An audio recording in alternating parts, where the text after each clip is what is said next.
Hello and welcome to another episode of Dormroom Diplomacy. My name's Jack Arnold, joined here by my lovely host, Mr. Matthew Nelson. Howdy. It's a bit bright outside. Oh yeah, how you doing there? Just wake I'm doing up from pretty a good. nap? A little bit. Glad to see you're here as always. As always. Can't miss it, right? Of course. But yeah, today's episode, lovely little topic. Absolutely. Personal favorite of mine. You know, I have plenty to say when it comes to this. It's a little bit Yes, of a continuation of some previous episodes. You know, completing our triangle. Trifecta. Exactly. The trifecta The of trifecta. ideal health. Here's the trifecta Yes. of ideal health. Health and wellness, right?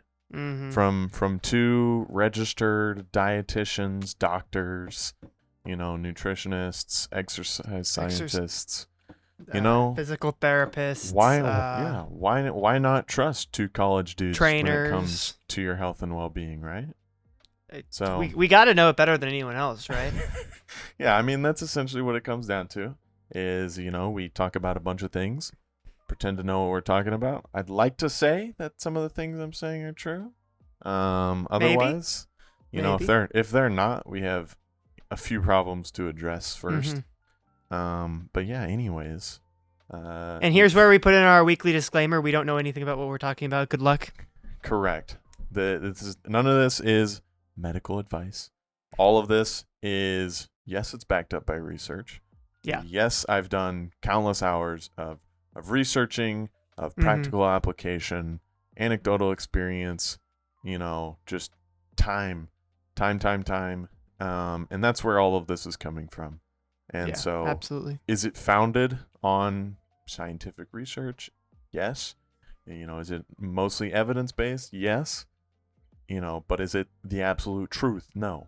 Because even, you know, unless we're talking about fundamental scientific principles, that doesn't exist in, you know, evolving realms of science, especially when it comes to, you know, like metaphysical things, like, you know, it's just, yeah, it's important to we're not talking about the basic laws of physics here. Like we're talking about the human body, where research completely changes each time you look at it. Like everything's evolving. But right now, this is what our research has led us to, and what we believe is, you know, a good kicking off point. Precisely. So yeah, it'll kind of round out. We've done the episode, obviously, on exercise, working out, physical activity, all that. We've also done one on sleep, kind of its effects on productivity, but also mostly its, you know, effects on health, well-being. And so this will serve to just kind of round it all out, kind of complete these 3 episodes. And I think these are all topics that we'll, you know, jump to tangentially in future episodes, just because they're so important, especially when talking about any of the, you know, productivity type things, or making your life more efficient, or whatever it may be. Topics, you know, like we're both very interested kind of in those realms. And so these things are just kind of quintessentially involved when it comes to talking about any of those. So I'm sure it'll come up. But I think today we really want to dive into diet, nutrition, its effects on the body, its effects on health, productivity even, your mental space, just all the different things that are affected by, you know, your diet and your nutrition, and how one can go about creating a plan that maybe works best for you. Exactly. So, Jack, we've kind of talked about why dieting is important. You know, you just kind of explained, you know, the reasons as to productivity, as to, you know, how we've explained in all the other episodes. But how do you get started? How do you get started dieting? Yeah. And so there's plenty of answers here. None of them are perfect necessarily. And so I think it's kind of important to look at dieting similarly to the other 2 things in, you know, kind of this triangle of well-being. And so it really comes down to taking, you know, simple steps, and it's more of an explorative process than anything. I think this is especially true when it comes to, like, also the exercise part, kind of physical activity and such. You don't really know how your body reacts to certain stimuli until you go give it a try, experience, kind of think about, reflect on its effects, and then you can kind of go forward, trial and error, and figure out something that's going to work for you. And I think, like you said, that's kind of one of the interesting parts about dieting is that there's a lot to the trial and error aspect, and it takes time, because as with all the other things we've talked about in this trifecta of episodes, is that you got to listen to your own body. And right. Yeah, and I think it is even more true when it comes to dieting. Right. It's important when it comes to those other aspects, but when it comes to diet and nutrition, it becomes even more of both a problem to deal with, but also something just to be conscious of when going about trying to create diet that's effective for you. Right, because, right. Yeah, like you were saying, you don't know, certain effects that these different foods or whatever it may be, substances, supplementation, all of this is going to have on your body until, you've done it and you've kind of looked at it. Right. Exactly. So you've kind of talked about, I personally haven't really done hardcore dieting at all in my lifetime, but you have, and one of the ones that we've talked about in moderate detail on the podcast is your no sugar diet, of course. And we've talked about this in great detail in the past, but we can get into it a little bit more and what its importance have. But as an extension to that, what are the diets that you've done and what have you seen as effective towards you? Yeah, so I definitely will get into all the sugar stuff a little bit later, and I'll try and sell everyone on it because I think, I might as well. Not that anyone's going to actually take me up on that challenge, but we'll go into that later because even if there's no interest, it's at least, important just to look at, and it's, just more evidence to use in informing your own decisions. Absolutely. But in terms of my own experience, like you said, I've done a lot of dieting in the past, and I have a lot of positive and negative experiences with that, both of which are helpful in kind of creating the conclusions I've came to when it comes to diet today. Yeah, and in this segment, let's kind of talk just more specifically about the hardcore, food side of it, the calories in, calories out concept, rather than let's get into supplements a little bit later. Yeah. But in the beginning, I kind of am curious to hear what your opinion is, more just from a perspective, kind of keeping everything except from your multivitamin out and just letting you go with, what is it to diet in a more, traditional sense. Sure. So I think shared a little bit about this in our, exercise episode, just kind of with me getting started with working out. But kind of that whole transitional period in my life where, up to a certain point, I had taken it semi-seriously and just eaten mostly for sports performance, but not seriously, at all. But then after I kind of had sort of that transformative period where I started taking health in its entirety a lot more seriously, that's when I started dieting pretty seriously as well. Right. And so at first what I did, and this came with lots and lots of research, and similarly to a lot of things, whenever it is that I get super interested in something, essentially what it boils down to is me just spending hours upon hours upon hours of watching YouTube videos. We both have problems with this. Reading books, and just trying to talk to anyone who I think might be knowledgeable on a topic. Right. And I mean, I think I've probably, out of all of my, let's say phases of just fixations. Fixations for learning more about just some super specific topic. When it comes to these three kind of triangles we've talked about, these are the things that I have spent the most time researching, practicing in their application, trying to learn more about, and, creating just ideas on how to implement these in my own life. I've helped multiple people try to implement them in their lives, and it's something that I, look to keep doing into the future.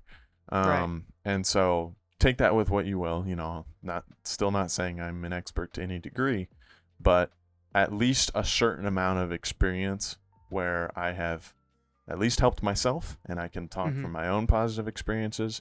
I've tried to help others, and to varying degrees of success, because at the end of the day, it really just comes down to your personal motivations and right. what it is you're wanting for yourself. You can't want something for someone else and see that translated into anything meaningful necessarily. But to kind of go back to where it all started for me, at least, when I first got into things, before I really knew too much, what I wanted to start out with was just knowing what was going into my body. And so without doing, any huge pivot of my diet, really, just kind of still eating a lot of the things that I was still eating. And an important note to make, and we'll kind of go into this when we're talking about how to create, an optimal diet, if you will, or at least how to start putting together the foundation to do so. For my entire life, I've eaten pretty healthfully, just in terms of the quality of food, and the fact that a lot of unhealthy food wasn't made available to me. And I'm extraordinarily thankful to that. It's mostly my mom, who it's always been something that's important to her. And so I'm very thankful for that. And I do acknowledge that for a lot of people, that's not the case. A lot of people are, raised eating very unhealthy food. And a lot of kids, you don't have the option to go out and make conscientious decisions on the food that they're putting into their body. Exactly. Just like anything, it's a habit by their parents. And so we'll get into that as well later, because that's more of a systemic thing. And I think it's important to address because it's certainly a problem. But I just do want to make it clear that I've always had fairly healthy food available to me. And so that certainly does make it easier. That being said, I've taken it to both extremes of eating very, very healthfully, very unhealthy, and kind of experienced the whole spectrum. And so, like I was saying, we'll keep going back after each tangent.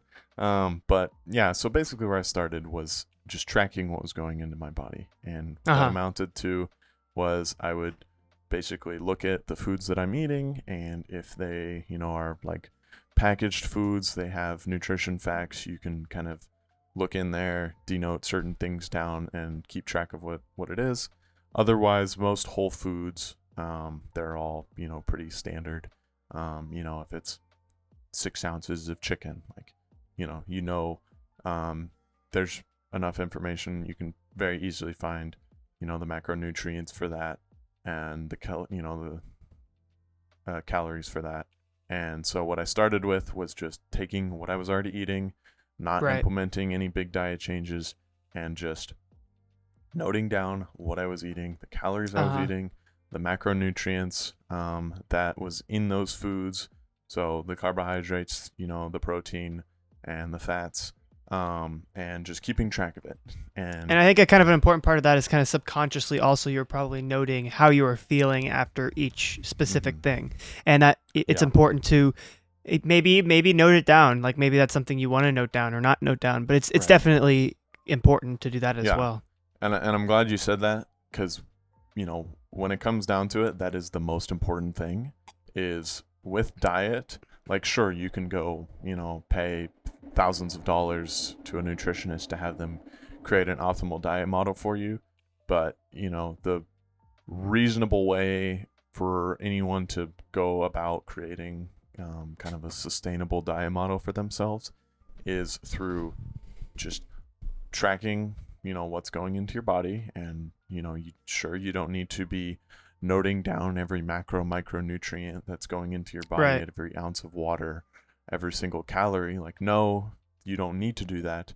But it can certainly be helpful in a kind of initial analysis of just what your diet is, how it's affecting you, like you said, being conscious of how you're feeling after consuming certain foods, or certain foods with different macronutrient breakdowns, and kind of, whether it's energy levels, mood, all kinds of things. These are all derived from food.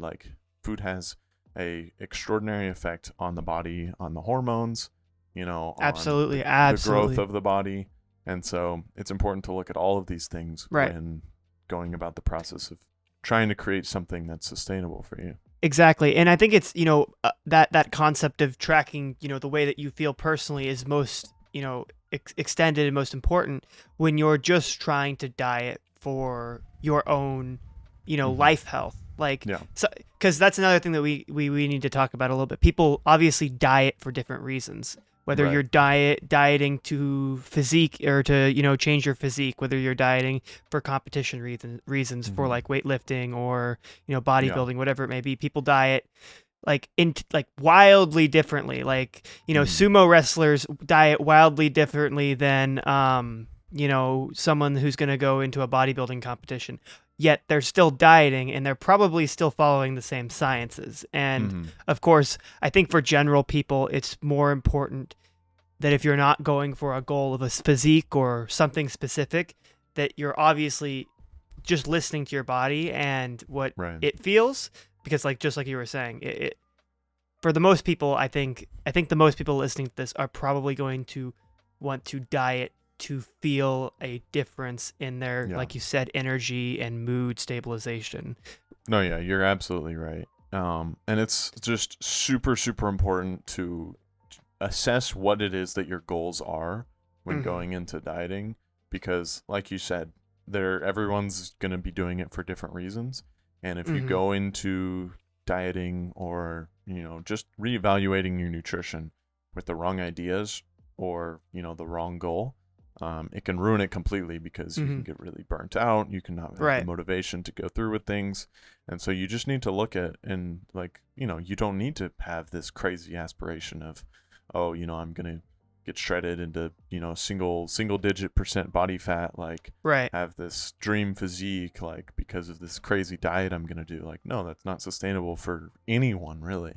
And so it's important to just set, goals that are attainable, and then implement kind of just basic building blocks, solid foundational things when it comes to building a diet. And it's going to make it just a worldsly easier for everyone. And I think before we get into, you going in specifically about how to perhaps diet on a more simplistic level, I want to just kind of take a moment to essentially oftentimes people put like a negative stigma around the word dieting, and for general people it doesn't even it's dieting, but it's also just being nutritionally conscious, like you said. There doesn't need to be a negative stigma. You don't have to give up everything that you enjoy eating, because obviously both of us, as we've talked about in the past, enjoy going out and having the delicacies that we so enjoy, and you don't have to get rid of that stuff, and that's often you hear this time and time again, and it's often a misconception, but I think we'd like to illustrate that as well and just make it utmostly clear that while you might see gains from destroying all unnecessary calories, it's not going to be an enjoyable lifestyle, and it's not going to be the goal that you're looking for unless that's what you set for yourself. So I think that those are things that the general public needs to be aware of before they go into this, and not just click off of this video or click off of something because it seems like, oh, they're talking about dieting. Oh no, I have to, go be this perfect superhuman. No, it's not quite like that. Yeah, no, I think that's a really good point, because absolutely. Dieting can be, it's connotated very negatively because it can be very difficult for a lot of people. And I think the main reason for that is a lot of people go into dieting with kind of a vision that is not necessarily attainable, and they try to go about implementing dieting with crazy fad diets, or these or they try and diet really aggressively because they people want to be instantly gratified. It's important, like you said, to really just look at yourself and be honest with yourself about what you can reasonably achieve when it comes to dieting, and then go about, step by step attaining that. And for some people, it is just always going to be a negative thing. And I recognize that. I mean, it's a continual struggle for anyone. As with anything often that's worth doing, there are difficulties along the way. And it's kind of like we've talked about similarly on the podcast. You need to choose kind of long-term higher benefits or, kind of the short-term instant gratification. And typically those long-term things are going to be, more arduous, and it's going to be more difficult to achieve. But oftentimes in the end, it's, a lot more worth it. A lot more fulfilling. Just like with anything. Exactly. And so I do. Yeah. Or go ahead. Go ahead. No, you go ahead. Okay. I do definitely want to get into kind of what those building blocks are for a sustainable diet, but kind of before that's where I was going to go. Okay. So before we do that, I just want to give kind of just my own negative experience with dieting, just so people understand, because I think if I don't, then it'll just sound like, oh yeah, I started dieting and it's been, happy times, smooth sailing since then. And I just, I follow this perfect diet and it keeps me healthy and oh my gosh, it's so great.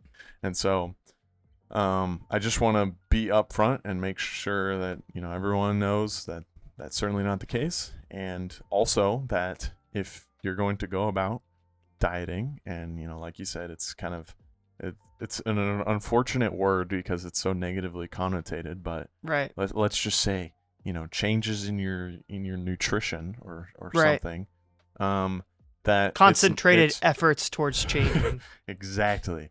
Yes. I'm going to tell you right now, it's not going to be, all sunshine and rainbows. There will be difficulties. And so for me personally, kind of after I had, had this transitional period of my life where I started focusing a lot more on health, nutrition, on exercise, on, all of these things, I really wanted to compete in both bodybuilding and powerlifting. Initially, I just trained a little bit for both, but I set my sights on competing in bodybuilding. And for anyone who knows and is involved in the sport at all and is at all familiar with what it, what that entails, you will know how serious of an endeavor that is and how it can just destroy a person. And even for a lot of people who aren't necessarily super knowledgeable when it comes to the sport, it just kind of has, stereotypes around it as well.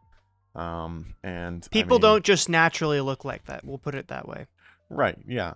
And so it was, it came with about a year of intense training and a similar amount of time, probably a little less, of intense dieting. And so what it came down to is, for at least for the diet side of things, is tracking every single thing that went into my body. And I'm talking each and every calorie, certain meals, and the people that were close to me during this time will know. And I'll get into the effects that this had on me, because there's a reason I don't do it now, and there's a reason I probably will never want to compete in any bodybuilding competition, powerlifting competition. It really does destroy you.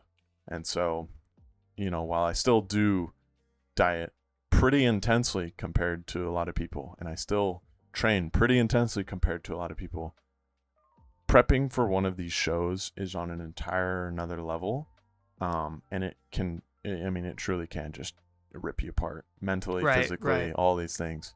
And so, at least in terms of the diet side of things, it was, every single meal I have a scale, that I would whip out and weigh everything out down to the gram, and every single gram's getting, punched into my phone, every macronutrient, every gram of protein, carbohydrates, fats, and I have macronutrient goals every day that I need to hit. I need to be hitting X amount of protein, I need to be hitting X amount of fat, can't be having any sugar, limiting amount of carbohydrates, loading my carbohydrates around workouts, kind of partitioning certain macronutrients depending on the time of the day. Right. And all these different things. And, every ounce of water going into my body is being tracked. And I'm still in school. And so I'm bringing, meal prepped meals that are all weighed out, pre-tracked, and, only certain snacks, sorry. And all of that's being measured, tracked. Right. And at the same time, this was, for me, like I was trying to cut down the whole time. And typically, in preparation for a show like this, you'll have an off season where you attempt to build as much mass as possible. The kind of bro term for it is a bulk. And so it's a mass gaining period of time where you're just attempting to build as much muscular tissue as possible. Along with that comes fat. It's inevitable. You really can't put on body weight without fat. There's a certain muscle to fat ratio that's going to be accrued regardless of, how you're doing it. Now there's better ways to do it. Maybe a future episode, if we really, want to get into that. Right. And then that's typically followed by a competition prep. And what that is you restrict the amount of calories that you're intaking, and you kind of fine tune your macronutrient distributions. And you're just basically cutting away all the fat, trying to retain as much muscle as possible, and leaning down as low as you can possibly get before your show, while at the same time training as intensely as possible, to prevent muscle atrophy. And, that's your competition prep in 5 minutes. Oftentimes it's a full-time job for the people that go do it. And I think that's where you're kind of gonna go a little bit. Is that it's a lot of work, right? It's and a lot and it really of work. is. And so I set myself, I had a goal of competing in one of these shows, and so before doing that, I wanted to run a competition prep, kind of get a baseline for myself, and then try and go compete. And so I did both of the phases that I've talked about, and I mean, let me tell you, even during the mass gaining phases, people were like, oh, you just get to eat whatever you want. You just put on, size and size. It's like when you're trying to transform your body to that degree, regardless of which direction you're going in, and certain people are predisposed to be, better equipped to deal with gaining muscle or, putting on mass or, cutting away fat or whatever it is. There's, a lot of genetic, biological predispositions. Yeah, exactly. That factor into that, which is an entirely different thing. But when it comes to the competition preps, the cutting down, the intense dieting, I mean, I'm, eating, there were days where I was eating 1,600 calories a day. And, I was like, at the time, maybe 190 pounds. If you do a little bit of math, that is not at all what, someone of that size should be eating. And that's the reality of a lot of these, competition preps. And there's certainly more extreme examples than that. I mean, we could do an entire episode just on bodybuilding itself, because I mean, I was doing it at a just very, very amateur level. You talk about the people who do this professionally, and it's an entirely another story. Absolutely. Yeah. And so, but at least for me, even while I was going through that phase, it really was consuming everything for me. And so, I mean, it was just, when you're restricting your calories to that degree, I mean, you're hungry all the time. Nothing satiates you. You're just thinking about food, and then you eat, and then it's just instantly digested. And when you're just cutting down to such a serious degree, it's just very mentally destructive, and it's certainly very hard to, focus on just even day-to-day things. And I didn't take it to the extreme that many, many other competitors do, but I did get, very seriously into it. And I mean, I did kind of a 8 to 10 week competition prep, and, trimmed down to what is kind of a show ready percentage of body fat. And not only did it, I mean, sure, did I, quote unquote, look good? Like, had I gotten kind of probably the best physique that I could have? Like, sure, yes. but that came along with it just so many negative consequences. Right. Mostly mentally. The physical is primarily just kind of, you feel very lethargic, you're very tired all the time, hard to have energy, motivation to do things. But the mental side of it is something where it just kind of destroys your ability to focus on anything else, and to kind of do anything not related to eating food. And so we'll kind of move on there, because I just wanted to share a little bit a story, a little bit anecdotal. Yeah. Right. Yeah. Just at least to, help people to understand where I'm coming from with this, seeing kind of both extremes. And so, and also just to say, like, you don't need to do that, and no one needs to do that. And literally, unless you are wanting to compete in bodybuilding, and if you're wanting to do that, I'll probably talk you out of it anyways. But if that is what you're set on, then sure. You should probably go get your advice somewhere else too. Right. Yeah, no, certainly. But for 99.99% of people, please do not try to take dieting to any kind of extreme like that, because first of all, it's not sustainable. Second of all, it's not enjoyable. Like, you're not going to really gain anything from it other than what I gained, that being the knowledge, the experience. And I'm sure I will diet to a more serious degree in the future than I am now. But certainly, unless I, for some reason, am just consumed by a motivation to compete, will not be wanting to take it to that extreme. Nor do I, suggest anyone really do that. Right. So for the 99%, what's your opinions? Because most of it obviously comes down to, like, on a very simplistic level, it comes down to calories in versus calories out. What your maintenance calories are per day, what you're on top of what you're exercising with, what you're burning during the day during exercise versus what you're putting into your body. So, maintenance plus exercise minus, what you're putting in each day is your deficit or your, above average, So what's your opinions on that in more of a little bit more detail? Yeah, I mean, so many people, hate that that's the reality, but I'm telling you, it has been proven, it is evidence-based, scientifically proven time and time again that, like you said, it's calories in, calories out. It's the law of thermodynamics.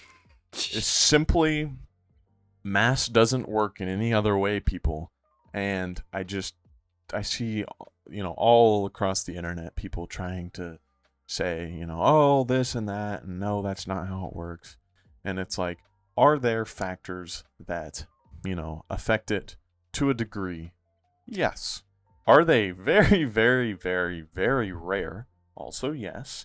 And so when people try to apply, these outlier scenarios to the general public, just blows my mind that people could come to that conclusion. Right. But at the end of the day, it really is, like you said, it's calories in, calories out.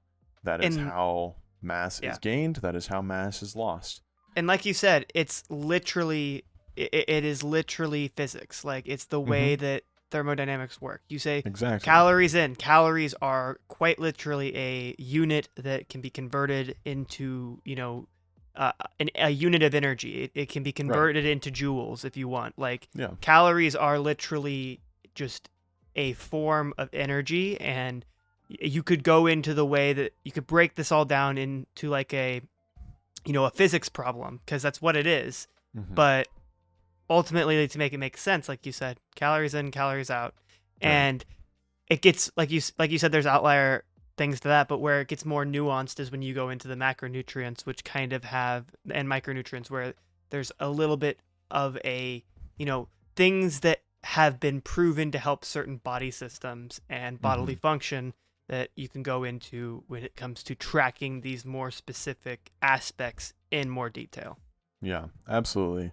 So, I think it's important, just in laying out how one goes about building kind of a sustainable diet model, let's say, I do think it is very valuable to be aware of what's going into your body. If you whether prompted by this conversation or it's something you've been thinking about or you are looking to in the future, whatever. But if you are wanting to make changes to your nutrition, I think it is very valuable to first look at what is going into your body. And sorry, I'm just gonna tell you right now, your intuition, your basic observation is not going to be able to know exactly what's going into your body, right? And draw conclusions from that. And so I know, there's plenty of negative, lots of bad ideas surrounding, tracking your calories and all these diet apps and stuff. But as long as being used in a kind of a healthy way where like it's not consuming, everything, and you don't like feel a need to be, oh my gosh, like, obsessing over the micro details. Like, yes, no, I do think it is important to, there's plenty of free apps where you can just go and for, like a couple weeks, let's say a 2-week period, you just put in what you're eating pretty broadly. You don't need to go crazy with it. And if you want to just start with like calories, just start with calories. Right. And as long as you're hitting a rough range of like being somewhat accurate, putting everything in each meal, just kind of look at the different things and put the calories in, and then just kind of look at day-to-day fluctuations. And right. Am I eating more calories, towards the beginnings of my days, ends, whatever it is, different days of the week? How is it changing? And then if you're noticing changes in these patterns, think about, okay, how do I feel when I'm eating a large breakfast, when I don't eat lunch, when I, eat very sporadically throughout the day, when I eat a lot one day and not a lot the next day, or vice versa. And notice the impacts that each of these decisions has on your body, on, all kinds of things, your mood, your motivation, your energy. It's all connected. And so, yeah. And I think that one thing that I'd like to do is a little bit of a theoretical situation. So it's just something to put it out there for people, and it's calling out myself as well. So how you've got you will have your maintenance calories and your the amount of calories that you have, that you eat every day on top of that, and the maintenance calories that you burn plus what you burn in your exercise, right? So I just kind of want to go out there and say, you know this, but there's approximately 3,500 calories in a pound. That's about what it converts out to. And, I was talking to my dad about this a little bit, and he's a family medicine doctor. But what he was kind of talking about is that he always likes to tell people that if you're hitting your maintenance calories and you're equaling out and you're in equilibrium when it comes to calories relatively each time, if you have, for instance, one Red Bull a day, right, which is 110 calories, 7 days a week, that's 770 calories a week, times just about like 4 3/4 is relatively what it would be. Weeks, that's a pound. If you're drinking 2, that's 2 weeks. You'll gain a pound over top of what, your maintenance, what you're burning off each day. And cutting something like this out of your diet each day could definitely make a large impact. Now, obviously, I still have it here because I enjoy Red Bull. However, I don't drink it every day, and I like to make sure that, you can have stuff like this, but it's good to make sure that you're not overdoing it somewhere else. And I think that, putting it into reference, like, I don't know, a can of Dr. Pepper, it's about 160 calories, I think.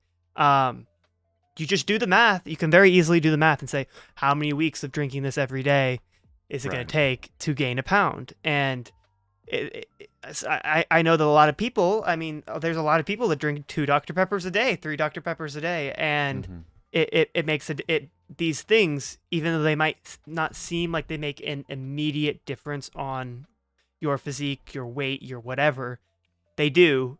It just takes a couple weeks and it'll be slow, but constantly, repeatedly doing it makes a huge difference. If you do it for 2 years, you do the math. That's like what, like 8 pounds, something like that. Right. Yeah, no, I think it's important to think about because it's hard to kind of extrapolate it out and think about it kind of on a macro level like that, where it's like, okay, each thing I'm, eating, putting into my body, added up over time, like kind of these residual effects that it's going to have. I mean, it all adds up. And kind of another thing to go off of that is like you said, small little changes can have a much larger impact than you think. And at the end of the day, it all comes back to everything in moderation. Like, right. We're not, sitting here telling you need to cut out everything you enjoy in your diet. That's not, right. It's not sustainable. Go look at my fridge. You're not going to be happy. But that's not to say that you still need to be, moderate in how you choose to consume certain things and be conscious of what the effects are of each thing that you choose to eat, put in your body. Like it's just important to be aware is really what it comes down to. And for sure. So like, it's no fun to, sit and plug away at your phone each time you eat a meal and kind of note it down. And that's not going to work for everyone. And you certainly you can certainly be conscious of what you're eating without doing that. I just think it's a helpful tool because it's difficult to think about each thing you're eating and kind of keep track of it all. And so another thing I just want to say when it comes to all of this is a lot of people think that all calories are created equal. And in terms of, like we said, the law of thermodynamics, technically, yes, they are. When it comes to, burning fat, losing weight, or putting on weight, or whatever your goal is, yes, it is calories in, calories out. And so you're going to say, how hypocritical, like, oh, all calories are created equal. But your body doesn't understand that. Right, exactly. And so calories have different effects based on what they're coming from. And essentially what I mean by that is, you think about, let's say you have 110 pounds or 110 calories of chicken. Let's say that's like 3 ounces or something. Right. And you also have 110 calories in a chocolate chip cookie. And so you plug that in, and if you're not tracking, the macronutrients, and you put that in and into just a calorie tracker, it all equates to the same. Right. Now, if you're going to go and let's say this is your lunch, right? It's obviously a basic example, but eating, 3 ounces of chicken, as opposed to, the 110 calorie cookie, the, 3 ounces of chicken, let's say it's, 15 grams protein, a couple grams fat, and, like no carbs, basically. Some sodium in there. Right, yeah. And so, your body is going to digest that, and it's going to have a certain reaction to it. And, sure, it's eating, 110 calories of chicken a good, lunch. No, it's not the purpose of this example. But opposed to that, you take a 110 calorie cookie, and it's composed primarily of carbohydrates, simple sugars. You got your chocolate chips in there, a little bit of fat maybe, highly saturated fat, I'm sure. And, you eat that, your body's going to digest it. It's going to have its own effects. And I don't think we need to go into kind of a very detailed account of this for people to draw the conclusion that you're going to react differently to consuming both of these different foods. Right. And obviously these are, I'm pitting two opposites against each other. And so it's helpful for the example. But this is true even in kind of more nuanced comparisons. I think that there's a little bit of another analogy that you could make as well, where you just go and take this idea of you're after a large, a sports event, and you're recovering. You've drained a lot of water through sweat. What do you go for? It's electrolytes. Well, water is, naturally occurring water, of course, has, minerals in it, but it doesn't have added electrolytes, which are, complex salts, essentially. But what does your body need to recover, or what has been proven to help you recover more? Well, it's the electrolytes. And, there's a difference between just taking in normal water and taking in, water infused with some sorts of electrolytes, whether it be Gatorade or some other form of sports drinks. And obviously those have other, chemical ways that they help your muscle recovery and so on and so forth. But to your point, that these different these macro things, or these like smaller nutrients, make a difference in the way that your body handles it. And I think you had a little bit more to say. Yeah, I mean, you're absolutely right. Like you just need to be aware of, the chemical processes behind all of, the Right. interactions between your body and what's being consumed. And now, we're not telling you to get a master's degree in biology, but hey, maybe that'd be helpful. Maybe the only way to figure out the best diet for you is, to go or become a nutritionist. Right, exactly. Right. So, I mean, I think it's important to know, like, Mm-hmm. different macronutrients serve different roles within the body. Right. All are important, but that's not to say all are equal. Right. And we talked a lot about, like, proteins used within the body in the episode on exercise. Mm-hmm. It's primarily, the kind of the macronutrient of growth, let's say. Right. It's, the primary activator of muscle protein synthesis, kind of, joined with amino acids in the creation of muscle. Regardless of whether your goal is, building muscle, protein is important in, like, not turning into gelatin Right. and, like, keeping your muscular structure, which, believe it or not, is kind of an important part of being alive. Mm-hmm. And so you also have your fats, and a lot of time fat as a macronutrient gets kind of a bad rap, maybe just for being called fat, but certainly Could be. Previously, especially in American history, in the 70s, 80s, there was just a complete, war on fat as a macronutrient. And that's kind of where all of these low fat and, different variations of trying to cut fat out of foods came Right. from. And I'm telling you, this is, you do not want to be eating, like, low fat foods. Mm-hmm. And a lot of the times they're lower calories and they can be helpful when hitting caloric goals, but that is not what most people are going for. Most people are trying to eat a sustainable diet with the goal of just being healthy, and you want it to be well-rounded. And so unless Mm-hmm. you're, like, a bodybuilder trying to hit crazy calorie goals, you don't need to be Mm-hmm. cutting calories from fat, because Right. fat is an important macronutrient. Right. And especially, like, your omega-3s, which are found in a lot of fatty foods. You have your dairy products. Certain fish have, a lot of fat in them. And, that's kind of, a lot of, like, your oily type stuff. And it's important for, brain health, your cognition, Yeah. a lot of, like, like your hair, your eyes, certain Right. different things, like your different, like, cartilage and such. And so, like, it's just an important for general health. Right. And so Mm-hmm. don't, look at fat as something you need to, cut down on or remove Mhm. from a diet, because it's simply not the case. Mm-hmm. And then you have For sure. the big one, carbohydrates. And there's plenty of controversies surrounding this. And maybe, and it's a lot of different ideas, basically. And so, you have a ton of people who swear by, a keto diet, which is just cutting out carbohydrates from the diet. And kind of the science, the basic science behind it is carbohydrates are both the primary source of energy in the body, but the unfortunate thing is they, once consumed, are converted into sugars.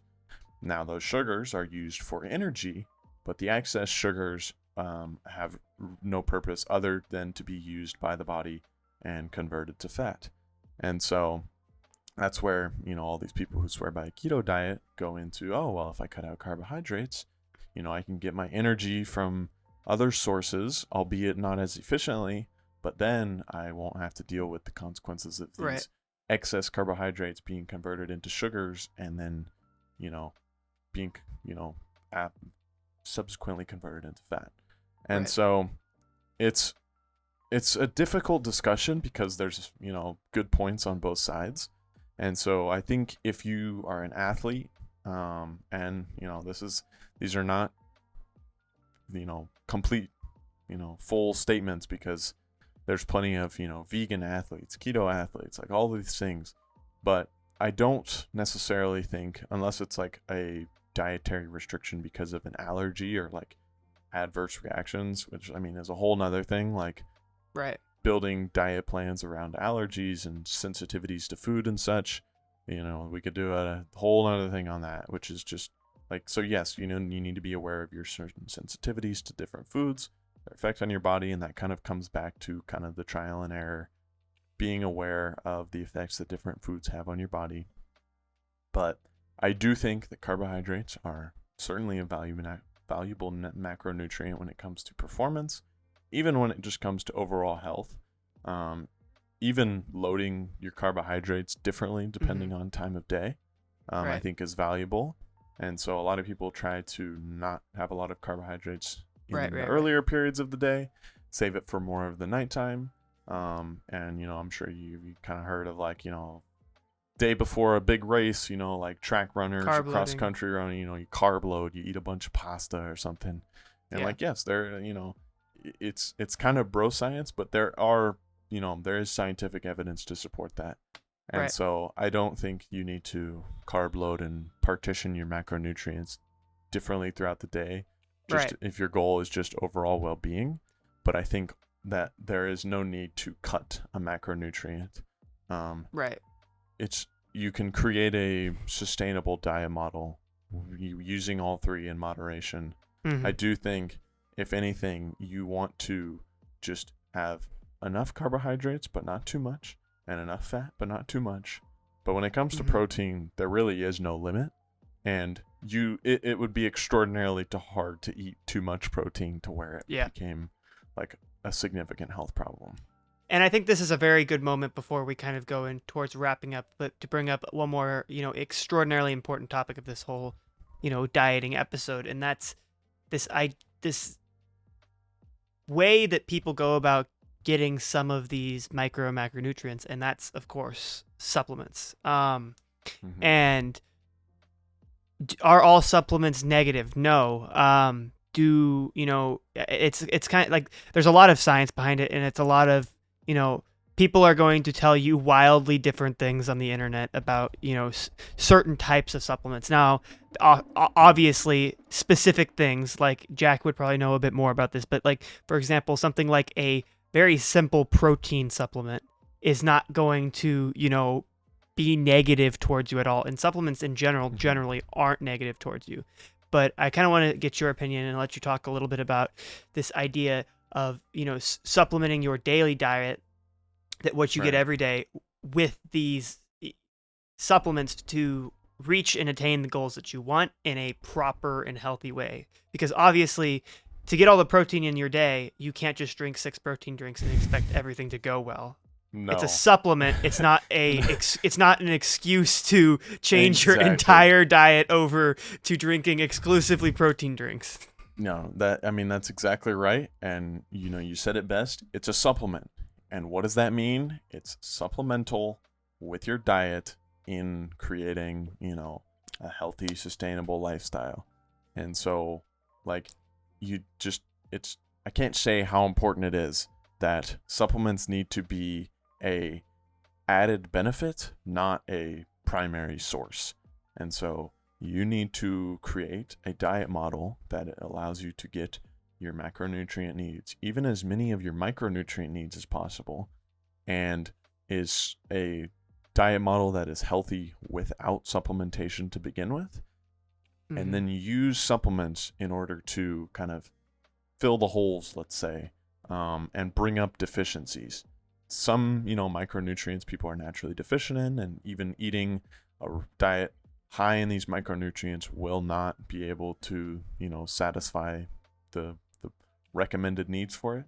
And if that's the case, then yes, supplementation is certainly basically some bodies are very weird, and sometimes some people require more of specific, or some people require less of more specific micronutrients. And yeah, like you're saying, that's when there's a genuine warranted reason to use lots of supplements.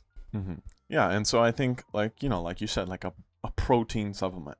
Yes, it can be helpful in kind of reaching the upper threshold of protein intake during a day. If you want to hit like the 1.5 grams per pound of body weight, and you're getting mostly there with your diet, and you need a little extra to push you over the edge. Yes, I think absolutely that is a great supplement to take. And I don't want to give advice on too many supplements. Right. Because like with that, you can't really go wrong unless you are, like you said, taking 6 protein shakes a day, and then you're like, oh, I got 120 grams of protein. I must be, I'm gonna be jacked and I'm super healthy. Like, no, that's not how this works.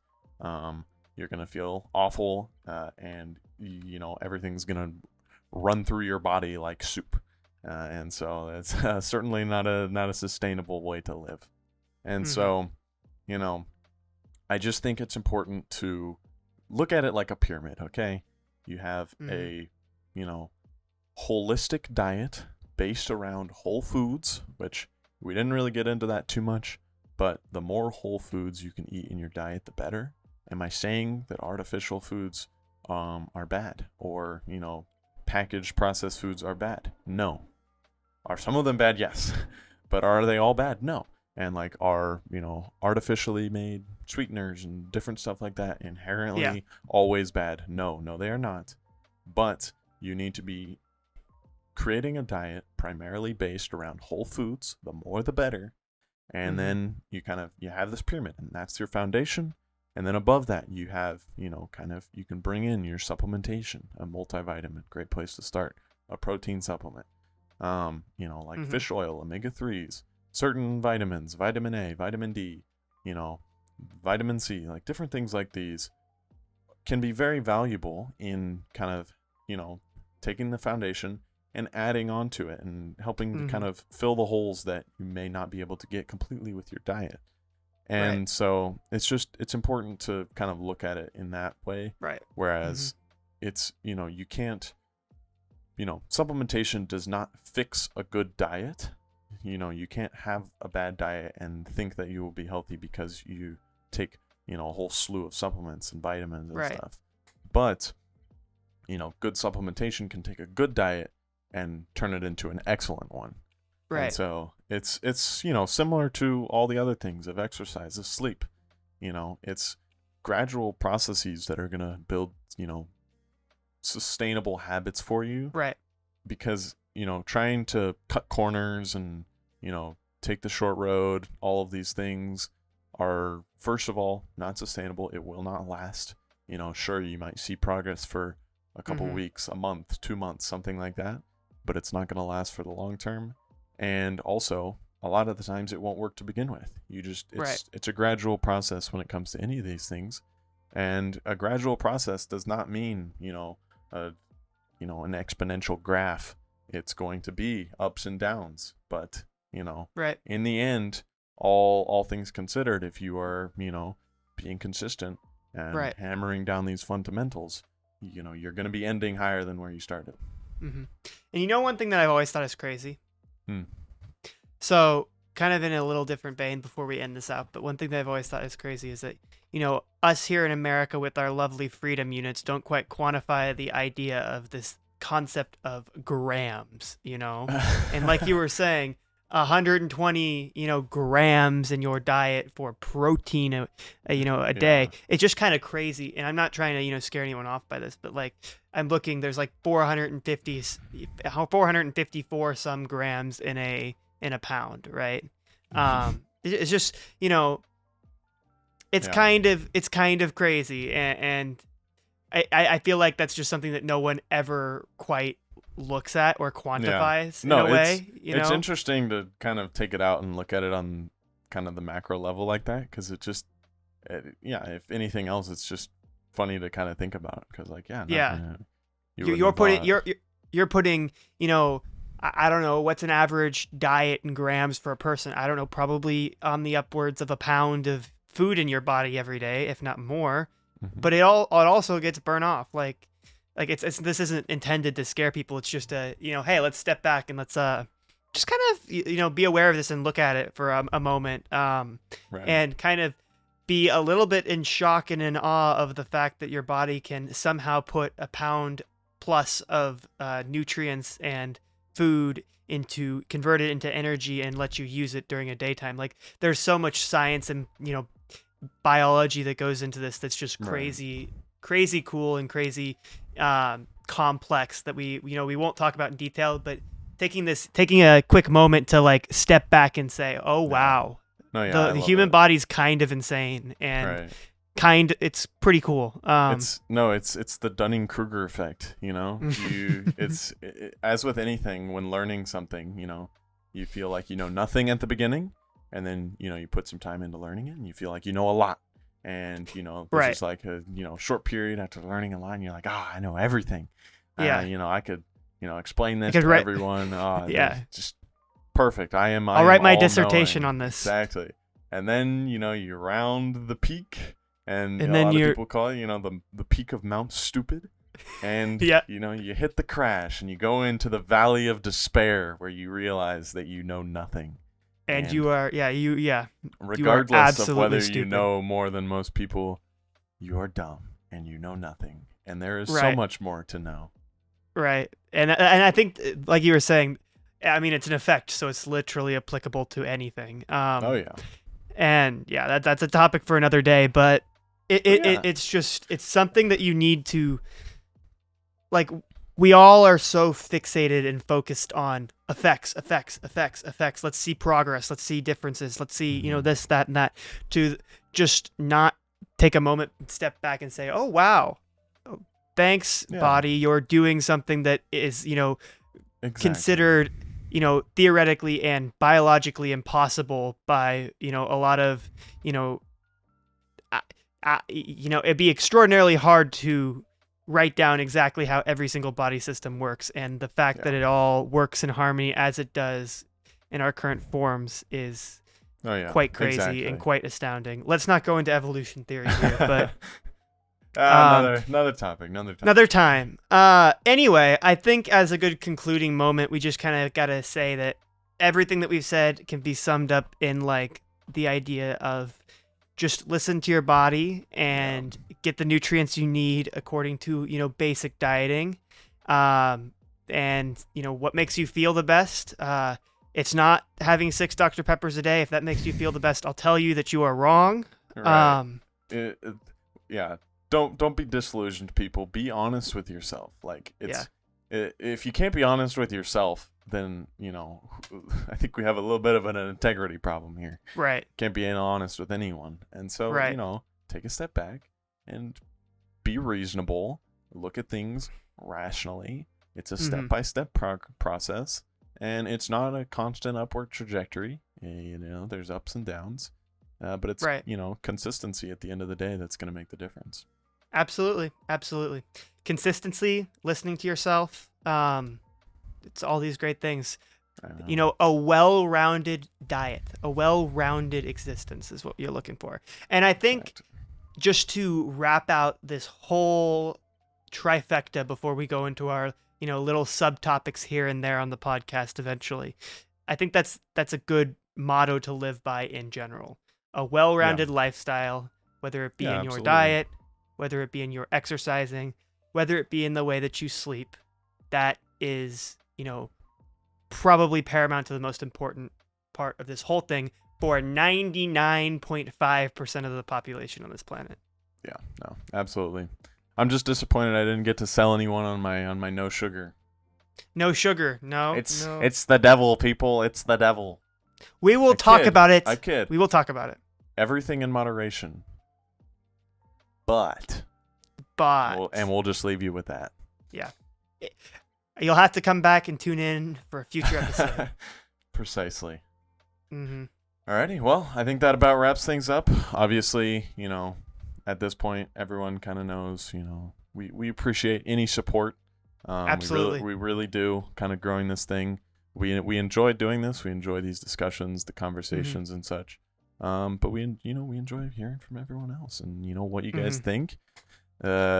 Just whatever it may be, engaging in a discourse beyond just our one-on-one conversation. For sure, is a big thing, a big part of why we do this as well. So any support, you guys know all the socials. We have the short form content going up. Hopefully, you're enjoying that as well. But yeah, I think that about wraps things up. We will. See you guys next time. I'm gonna go back to my nap. Have fun with that. Peace out. Peace.